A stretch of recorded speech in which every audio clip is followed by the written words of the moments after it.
125 na version 2. Ito meron silang available dito, glossy orange yung kulay niya, combination ng glossy black.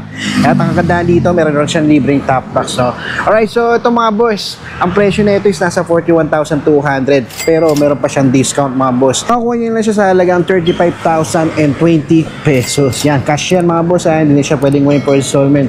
Cash na siya, 35,020 pesos na lang siya. Yan sa mga naghahanap dyan mga boss, so sa appearance siya napakaganda pa.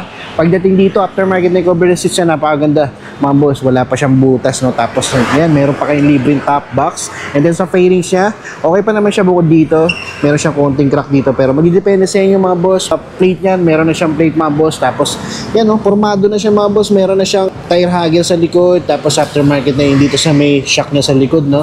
Tapos naka gold bolts pa siya, oh. Yan, pagdating naman dito sa harapan, yan sa headlight niya, ang kagandahan dito mga boss, buo-buo pa yung lens, no? Kasi karaniwan sa mga ganito, makikita nyo basagin na yung ganito. Pero ito buo-buo pa sa halagang 35,000. Pwede na ito mga boss, sa gulong niya lang pamalit na. Pero magdidepende sa inyo yan mga boss, no? Alright, so the rest, napakaganda pa. Aftermarket na yung lever, pati sa handle grip niya, no? Pero sa mirror niya, stock pa. Okay, so sa mga naghahanap dyan ng Honda Click version 2 na 125, glossy orange, check nyo dito mga boss.